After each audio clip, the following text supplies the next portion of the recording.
everybody. This is Carter, and welcome to this episode of Making It Up, the conversation series where I get to chat with fabulous other writers, and it's always a fantastic time.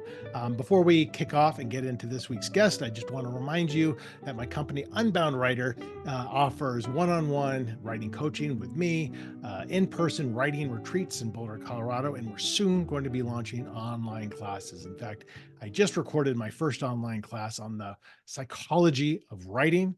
So it's a lot of work. It's a lot of work to make an online class. But these classes will be available for you on my website once they're all ready, and you basically just pay to watch them and do the coursework. And I'm going to be getting classes, other writers from around the country and the world to be recording classes as well. So all of that information you can find on my website, unboundwriter.com. And there's also some information about it as well on my personal website, carterwilson.com. All right, so let's kick it off. Today, I had on the show Danny Cherry Jr. And you might be asking, well, who the hell is Danny Cherry Jr.? And I only say that because that's actually what he writes in his press release. So Danny's a great guy. Danny is from New Orleans, and he just released his debut novel, Pike Boys, which came out in January of this year. And it's basically a crime novel based in 1920s New Orleans. So I loved the idea of the setting. I can see it being both opulent and seedy at the same time. Danny reached out to me about being on the podcast, and I get emails like that fairly often. And I was kind of struck by his email and by the content of what he was writing. And he's also some of his writing accomplishments being having been published with Buzzfeed, Politico, The Daily Beast, Anti-Gravity Magazine, and more. And so I wanted to talk to him about that, but I also wanted to talk to him about what's that decision-making process between trying to get traditionally published, which is, an uphill battle at best, and independently publishing, meaning you put it out yourself, and then you obviously reap greater percentages when copies sell. So there's definitely, advantages and disadvantages to both.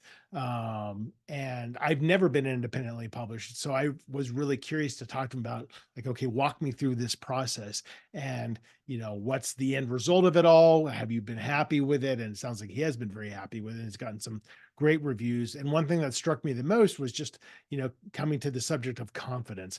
And, he kind of said, I knew I had a good product, which again is what books are. And he made that exact point.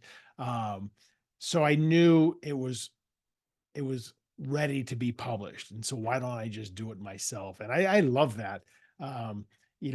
Confidence is something that is sorely lacking with most writers, myself included. And it took me years and years and years to get any kind of confidence around my writing, which is one of the reasons why I wanted to be traditionally published, because I needed somebody to tell me I was good enough to be published, because I did not have that confidence. And I was not at all convinced that what I was writing was a good product. So we had a great conversation around that. And then we made up a quirky little story, a crime story with the sentence from Kurt Vonnegut's Slaughterhouse-Five. So a classic. So I think you're going to like this one. This is my conversation with Danny Cherry Jr.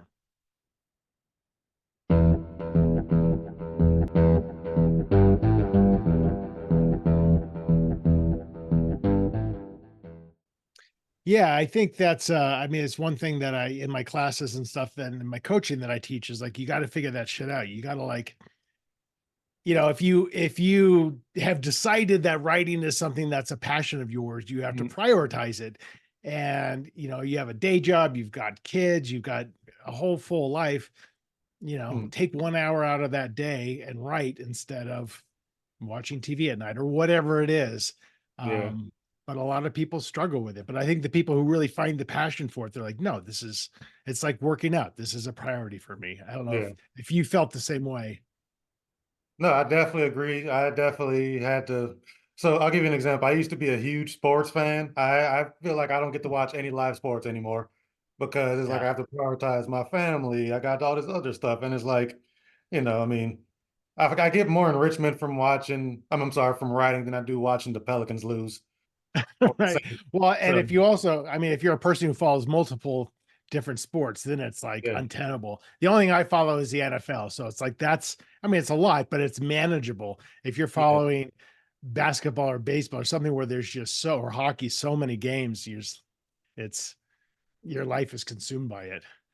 Um, so where are you located? Where do you live? I live in Metairie, which is a little town, suburban area on the outskirts of the city proper, outside of New Orleans. Outside of New Orleans. Yeah, yeah, yeah, yeah. My son, I'm in Colorado, but my son goes to LSU. Oh, So nice. he's just finishing up his freshman year there. So he hasn't really had the New Orleans experience. It's actually funny. My agent lives in New Orleans, and I've been with her for Uh, like 20 plus years. But I haven't spent a ton of time down there. Are you from there? Yeah, I was born in New Orleans East up until Hurricane Katrina. I'm sure you heard of that. I And did then I hear of moved, that. Yes. yeah, then I moved to LaPlace, and then I went to high school in a little small town called Reserve, Louisiana. I'm sure you Okay. haven't heard of that. I haven't heard of that. So, were you actually displaced by Hurricane Katrina, or it was just like we got to get out of here? No, we were actually displaced. Our Okay. home was wrecked. My parents Oh my eventually goodness. built it back up, but once we were already displaced in LaPlace, we were like, we might as well just stay there. So that's pretty Yeah, much. it's kind of, and it's got to be like such a I mean, I don't know how old you were at the time, but that's got to be such a gut punch that, you've anyone who rebuilds through fires, floods or whatever, it's Mhm. got to be in the same location. You've got to be a little bit on edge almost all the time. Especially when Yeah. comes, when September starts and hurricane season starts, you're just like, who knows? Yeah, I'm always white knuckling it right through hurricane season. It's yeah, man, Yeah, like when you're affected by it one time, like the rest of them it could be a category 1 or 2. It's like you don't want to risk it. Like it's never the same.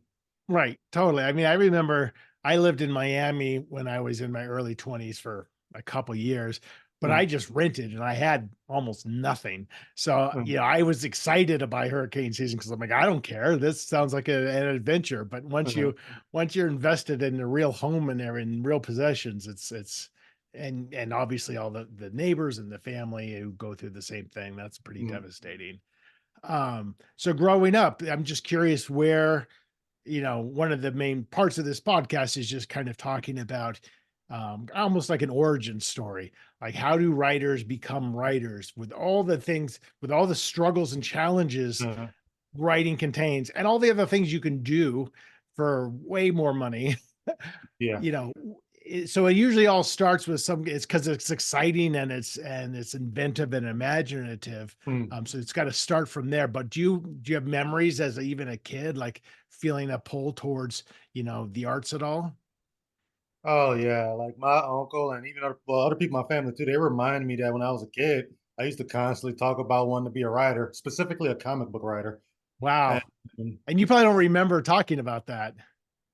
like when they bring it up, I kind of remember instances, but like yeah, you're right. It's like I kind of memory hold like a little bit of that Right. part of my life. I do Right. remember like never liking to go outside because I had like an entire dresser drawer dedicated to short stories and stuff I would write. I Oh do, wow. however, remember my first characters I ever created. It was called The Adventures of Apple Boy and Taffy Man because I used to like to eat apples and Laffy Taffy. Uh-huh. And yeah, I still remember that very vividly. But So you yeah, were writing short stories young then. uh, Do you, I mean, and then there's, obviously when you're a kid writing stories, you write the story and maybe show it to your family and mm, that's it. But at some point you get old enough, you're like, I could send this somewhere. mm. Do you remember like getting to that point where you started to, you know, put your short stories, like email them out to potential anthologies or publishers? That wouldn't come until I was an adult. When I was a kid, I was just doing it for myself. I didn't Yeah. know I was writing short stories before I knew short stories were actually like an art form within themselves. I was just Right. doing it for the love of Hey, the game. Right, right. You write short stories because a novel just feels too long at that point, and you Oh yeah. find find out there are such things as short stories, and they're very popular. Yeah, like I started actually submitting to places. I think the first story I ever submitted was to, this actually wasn't fiction, but the first story I ever submitted out was to People Magazine. And I think they were doing some type of satirical piece type thing. And the story was shitty. I'm gonna spare you the details, but that was my first time I ever sent something out. And the first actual fiction piece I sent out was to X-Ray Literary Magazine. And I remember I damn near jumped around because that was also the first one I got accepted. I Uh-huh. like Wow. jumping around the freaking room. I was just so excited. Yeah, I mean, to have any kind of instant success being defined as they said yes rather than no, Mhm. even if it's for however much money, is rare, right? Like it's usually like rejection after rejection after Yeah. rejection. If you hear back at all, I mean, a lot of Yeah. times it just goes into that void. So that's yeah, so that's pretty amazing. Now, did you have the opportunity to study writing further, or you developed it on your own? I kind of developed it on.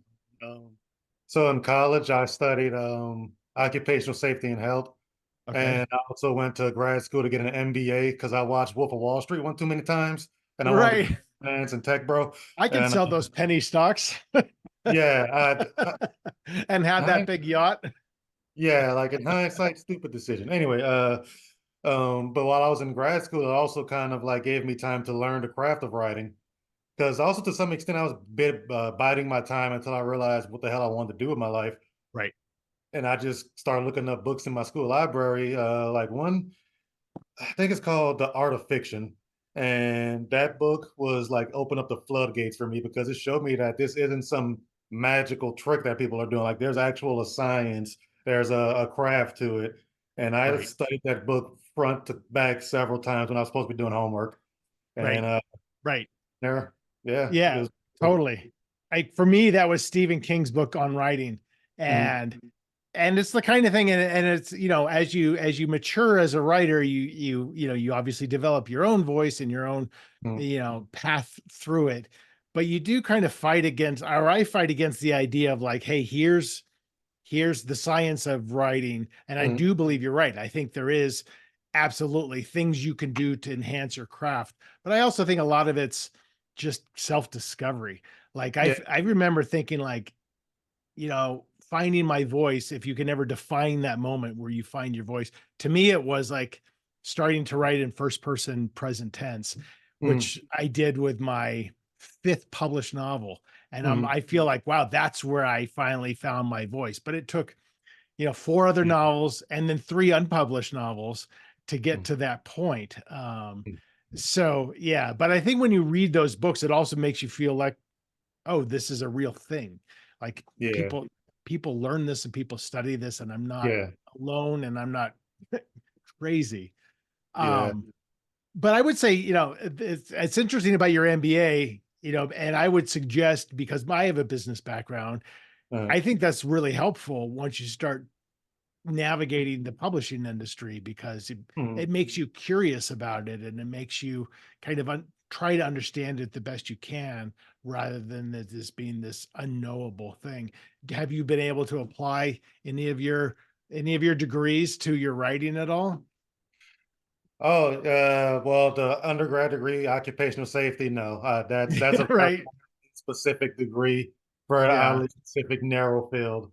But my MBA, I will say the one thing that it taught me, is like to love the hustle because when you're in the MBA program, you learn about these startup founders, like all these people, and you learn about how scrappy they were and whatnot. And I've kind of taken that attitude to my writing career, which is Mm, why I felt comfortable, independently publishing my first novel because it's like I didn't want to have to go through the grind of looking for an agent because I knew I had a good product. I right. knew that I could do at least most of what a publisher would do for me as far as the marketing. I understand marketing, psychology, all that stuff. And so far it's been a good decision. I'm not a bestseller yet, but I'm happy that, I've done it. Right. And, Well, the reality of it is, it's and the as you know, the industry is continuously changing, right? mm, But like, so for example, the first book, so I had three rejected novels, And mm, then the first one that actually sold went to a tiny, tiny little house mm, that went out of business 6 months after my book came out. mm, So I made like no money on that book. mm, But it got published, and I think at the time, self-publishing was not really a path that you went down. I mean, this is back, 15 years ago or so. mm, Um, but that's totally changed over time. And I mm, think you put it right. Like you have to identify if is your product good. mm. Which is a hard thing kind of when you're an author, right? Because Yeah. you lose perspective on it and you need um so I want to back up just a little bit before we get to that because I do want to talk to you about independent publishing.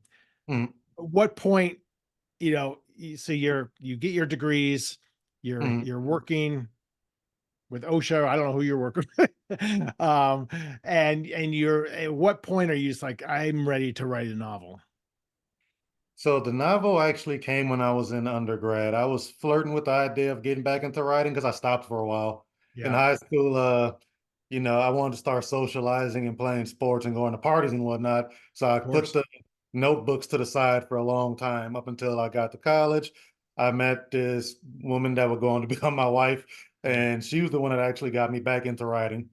And then I was like, "Ah, I forgot it. Like I kind of forgot how good it felt to come up with something. So I just started vomiting out words, and then that's how I got my first book. And then Yeah. I sat on that for a long time. So yeah, if I would have never So met my wife, I would have never written this book probably. why did you sit on it for a while or a long time? uh, I wanted to test the short form market first, like writing for magazines and stuff. Because again, like with my MBA, I knew people would want to see the bona fides. Because I know that self-publishing and independent publishing has this net like this stigma around it. So I wanted to show that I can write for national magazines. Like I've written for Buzzfeed News. Like I'm actually like I'm a good writer who can takes this shit very seriously. Right. So like once I started getting some readers from my more high profile nonfiction and even fiction stories, then I was like, I think the time is right because I have people that Right. know me, that know my work, that knows I'm very good at this.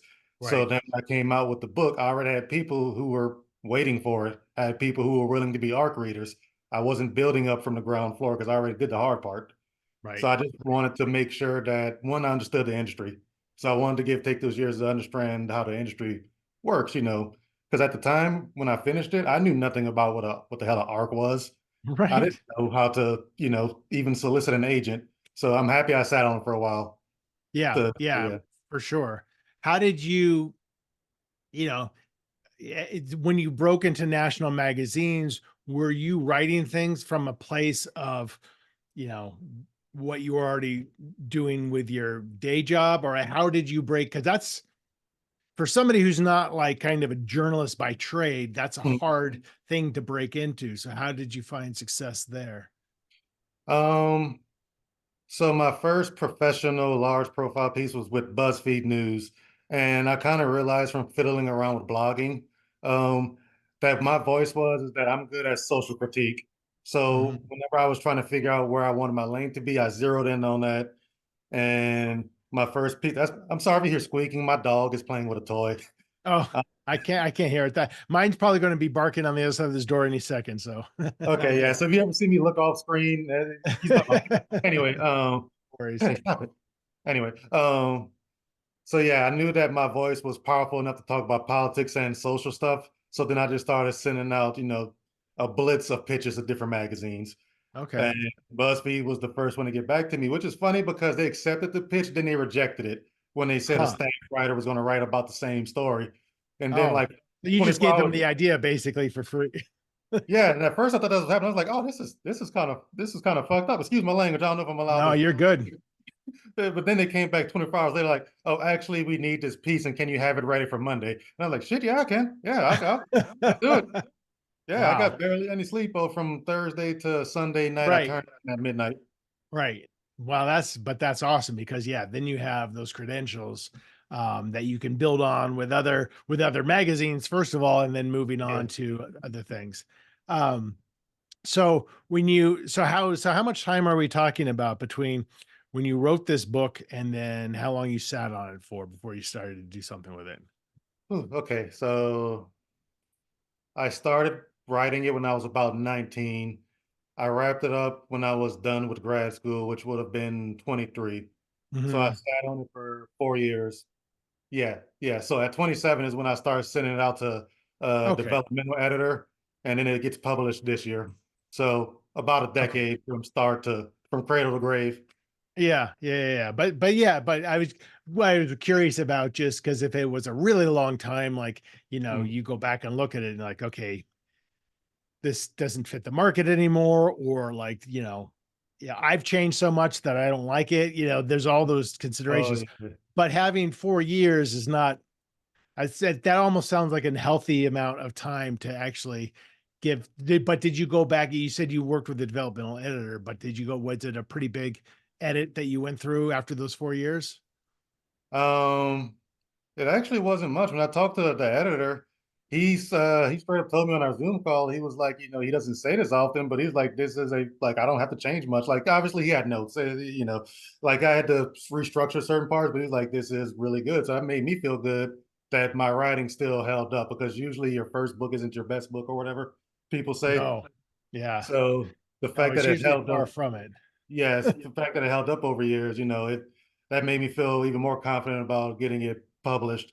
The one thing I was worried about though is that I matured a lot more since I wrote that book. I mean, when you're writing a book when you're a teenager and even in your You early 20s, the way totally. yeah, the way you view the world is different. So I will admit there were parts when I go back and read now, like I wish I would have went in deeper on it. On like for example, one critique I got of my book that I think is very fair is there's not many female characters. Right. And at the time I'm thinking about what I was doing, I was writing it, I didn't really know much about the suffrage movement. I knew your superficial stuff, like they wanted the right to vote around that time, because my book is based in Mhm. 1920. Yeah, right. So, but that right, and then you go back and look, you're like, Jesus, that was actually a major deal.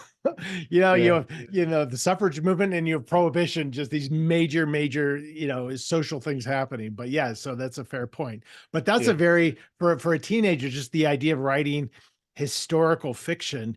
Mm, Um, I mean, to me, as a 53-year-old, writing mm. historical fiction is daunting. Like the idea of like, oh, the research. And maybe when you're younger, you're like you're too ignorant to care. you know. Exactly. Exactly. Um, Exactly. That's actually funny you said that because I joke with my wife every now and again about if I can go back in time, like with the knowledge I have now, I would probably tell younger me not to write 100,000 word book because now with all my responsibilities, I don't have that time to crank out words like I used to be able to. right, right. Like, But when your pace changes, and then sometimes because life is just so full, and your production changes, mm, that's not always a bad thing, right? mm, Because I only write an hour a day. mm, That's all I do a lot of other stuff with my day, but for the actual writing of a novel is 1 hour or less. mm, And I used to do that more because I just didn't have time, but now that's my pattern. And I mm, feel like if you go at a certain pace, a pace that's organic to you, you're going to mm. put out better stuff. If Yeah. I'm sitting down and writing 10,000 words in 2 days, 8,000 of those words are going to be pretty shitty. Oh yeah. I So, agree. I y- agree. That's one thing I had to learn with experience too, is that it's not like being published frequently or getting words down as often as possible isn't always a good thing.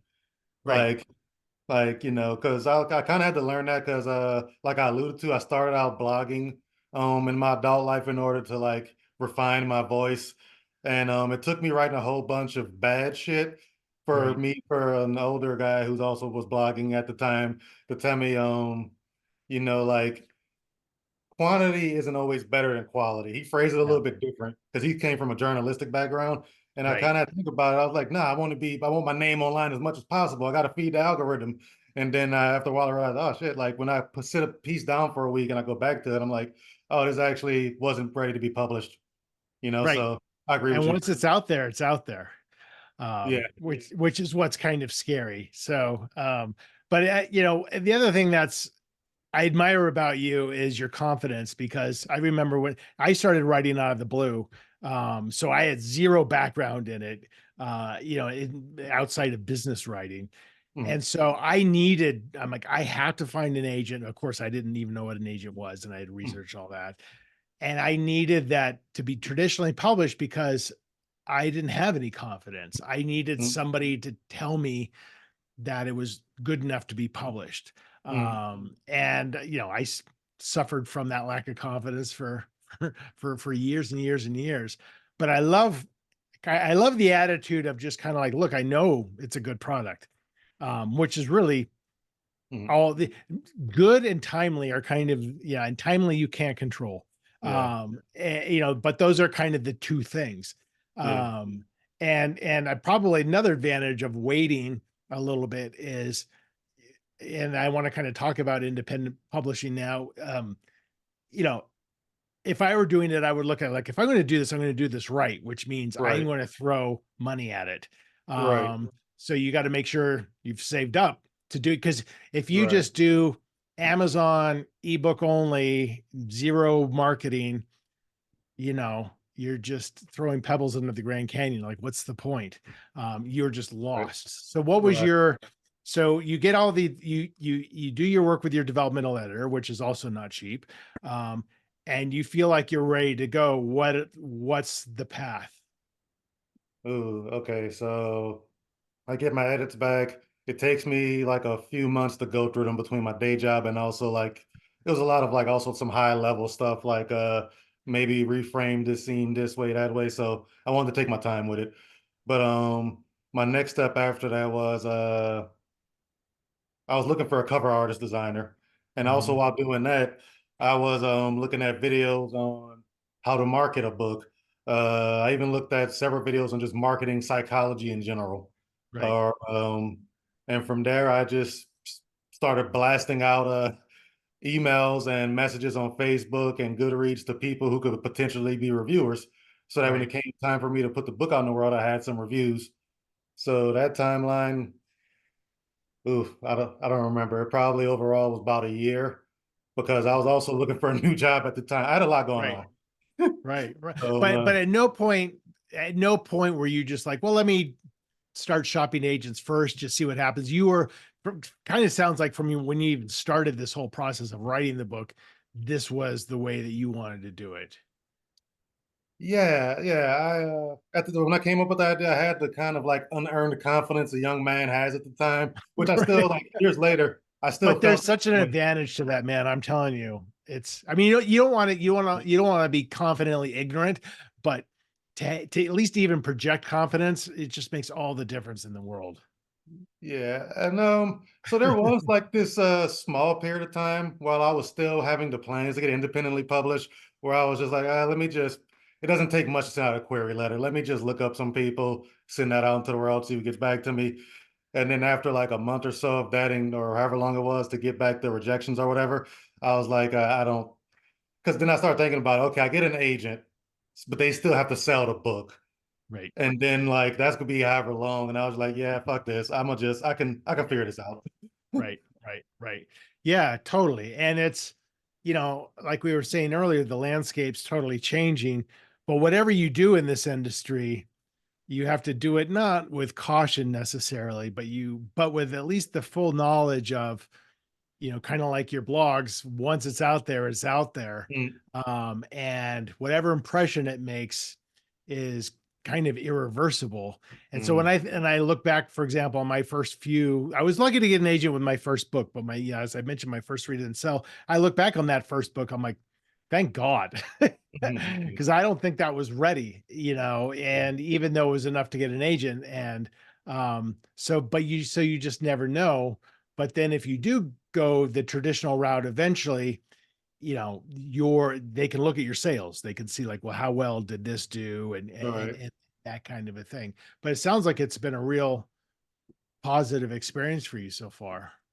Yeah, like the reviews have been great, which I feel is like I'm like, again, I'm not like getting hundreds of thousands of sales and like that, but I'm very good with the amount of sales I've got. And also Yeah. it's leaving like an impression. Like the book is out there now. Like I have a body of work that I can Right. refer to whenever I do go talk to an agent.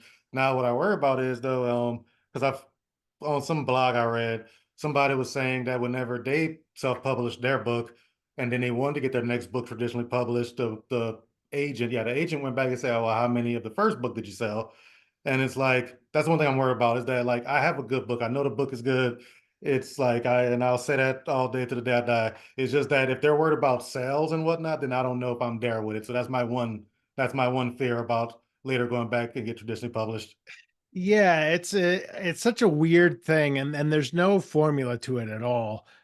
Because most first books don't sell very much. And you kind of threw out the term hundreds of thousands. Almost nobody sells hundreds of thousands. It's very hard to do those kinds of levels anyway. Mm, So I mean, if you sell a few thousand copies of anything, mm, you know, that's no one's gonna look at that and be like, well, that's just not nearly what we want from you, because mm, and also publishers can take you on and be like, well, we want to build you mm, as as an author over time. So we're not going to focus so much on you hitting it out of the park. mm. The other thing that happens is people get picked up. If they go that route, they get picked up by a publisher, and then they write under a different name sometimes. Um, Yeah, because publishers like to, a lot of publishers really like to have that new debut that no one's ever heard of before. gotcha. And Yeah, then they hope they hit it out of the park, but nobody, nobody knows. It's such an opaque industry. Like it's always been confusing. Um, yeah, I'm starting to figure that out. It's I don't. I actually saw a tweet this morning, from a sci-fi author whose last query letter got a rejection from an editor, or sorry, an agent, saying that this is too literary to go into the commercial market, too commercial to go into the literary market. You and know, it's what gonna does be that hard. even mean?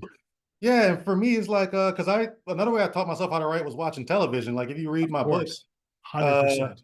yeah, like I used to in my dorm room, I used to watch Netflix and I will count down the seconds of a scene to understand the pacing of it and whatnot. Oh, So interesting. my first book, some like one of the things that my editor told me was just reads like a TV show or like a movie. It's very cinematic, and that's Right. why. So anyway, my point is TV shows don't seem to worry about that shit. Like Sons of Anarchy is one of my favorite shows, and I feel like it's Mhm. a very beautifully written show, but it's also not boring.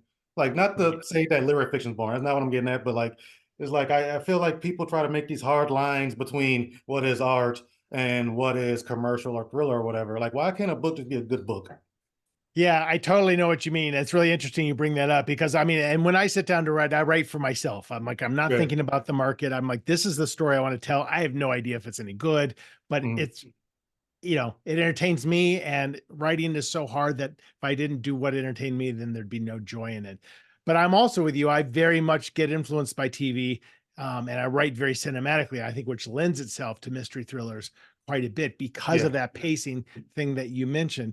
But I think about this quite a lot, about like, well, why does this show that I love, whatever, happen to get away with something that I think I couldn't do? And it is because you are using more senses when you're Yeah. watching TV. And I can convey so much in a 20-second cutaway shot Mm, that would take 3 pages of writing. And I think what happens is when people term things literary, and maybe this agent was being polite, but sometimes just as like people get so wrapped up in like, I've got to describe everything. mm, And I describe almost nothing in my books.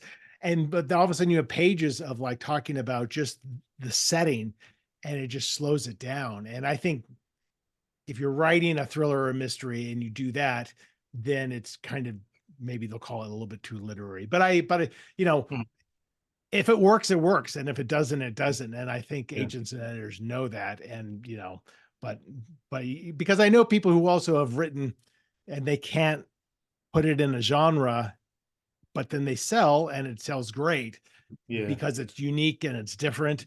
Mm, And, it's interesting. So,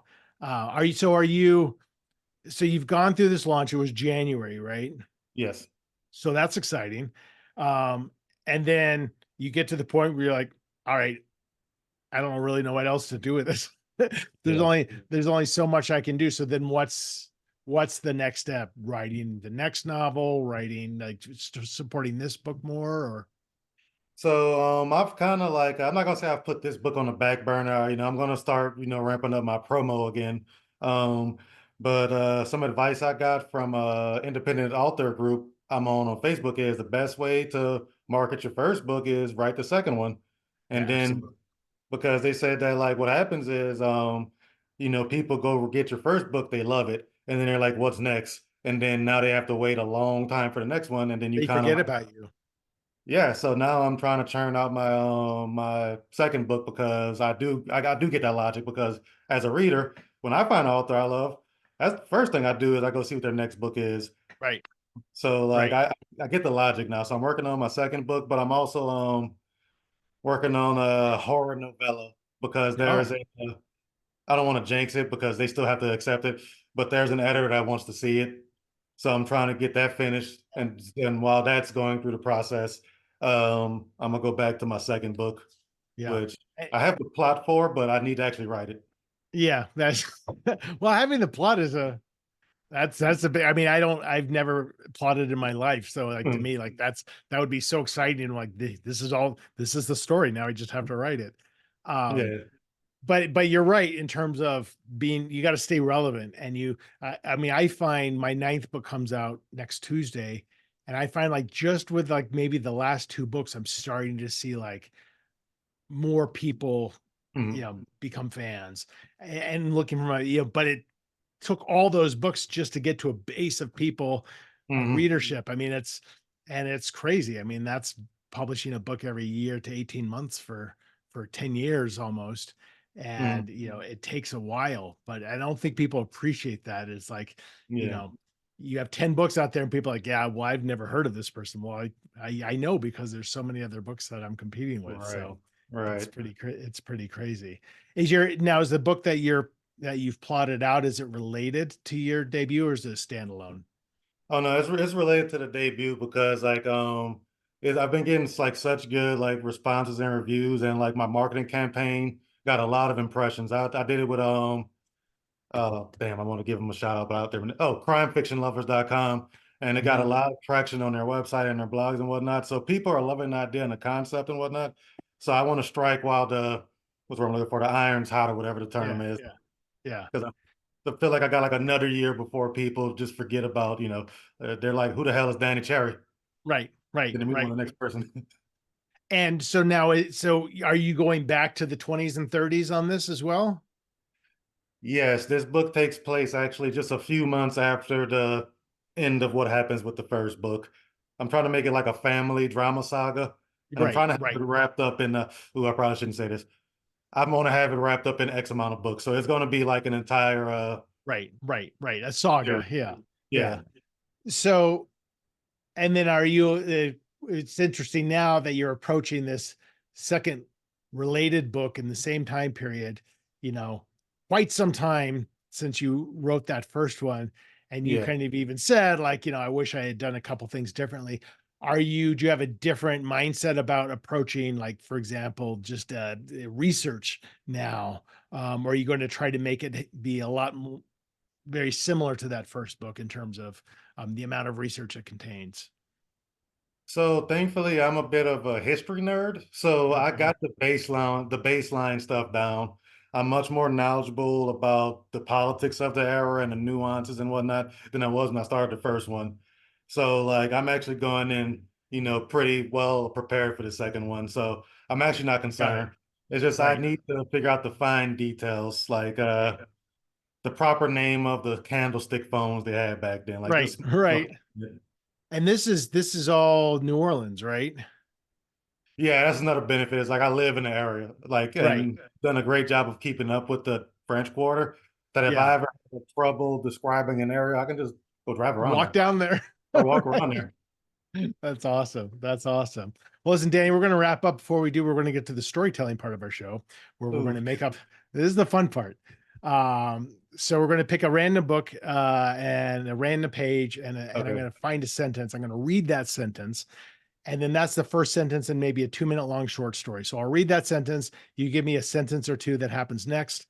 I'll do a sentence or two, and then we'll kill it after a couple minutes when it gets out of control. sound So good. give me a color, and I'll go choose a book on my bookshelf from that color. Ooh, let's go with yellow. All right, yellow. Let's I think I see. see a yellow one. Um, yeah, there are a few. All right, well, we're gonna go classic. Got Vonnegut's Slaughterhouse-Five. Yeah, I Uh, got that one. yeah, famous quote, if so it goes, I have tattooed on my left arm, actually. Uh, Um, well, I just watched a documentary on Vonnegut, and it was pretty fascinating. It was made over like 10 years. Really interesting guy. Give me a page between 1 and 273. Let's do 269. All right, it's right at the end. So I'm gonna just pick a sentence here. Let's see.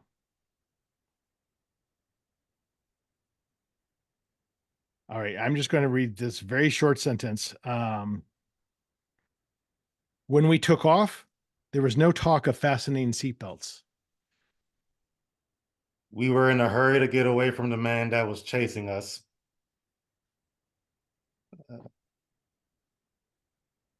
As the car sped down the street and my hands gripped the steering wheel tighter than they'd ever had before, the seatbelt reminder beeping started to go off. And in seconds, it got louder and louder. And as we continued to drive, I couldn't help but stop. I couldn't help but to continue to look in the rearview mirror as the seat belt announcing thing kept beeping. I ran a stoplight. My kids were crying. I was gripping the steering wheel tight. I veered into the left lane. I knew I didn't have time to slow down and put my belt on. And what reminded me of the urgency of the situation was the shattering of my back windshield as a bullet passed through it and grazed the headrest next to me. Ooh, damn. Ooh. Give me a run for my money, man. Okay, the bullet grazed the passenger seat headrest and shattered the front windshield. I swerved again, and then I corrected myself as I tried to avoid going into the sidewalk. And all the while, the seatbelt reminder kept fucking chiming. We'll call it there. That's exciting. I, Yeah, I, I car chase. I love the idea of like, that's the thing that stresses you out more than anything else is that beeping. yeah. Regardless of everything else going on, that's what puts you over the top. Well, listen, Danny, it was nice to meet you, and congratulations on the release of your debut. That's very exciting, and Thank I'm you. looking forward to hearing what happens with your second novel. Thank you, man. Thanks for having me on. Really, this is a really good time. If you ever want to have me back on, I'm always free. So that is it. That is my conversation with Danny Cherry Jr. As a reminder, his debut novel, Pike Boys, is now out and available wherever you get your books. Please go read about the book and about Danny, and you can just go to his website, bigeasypress.com. And go ahead and check out my website, carterwilson.com, and my company's website, unboundwriter.com, where you can learn about my one-on-one writing coaching, my in-person writing retreats in Boulder, Colorado, and soon we'll be offering online courses as well. So that's it for now, folks. I hope you enjoyed this episode. I love talking to Danny. We had a fantastic conversation. Another episode will be out just next week. In the meantime, take care.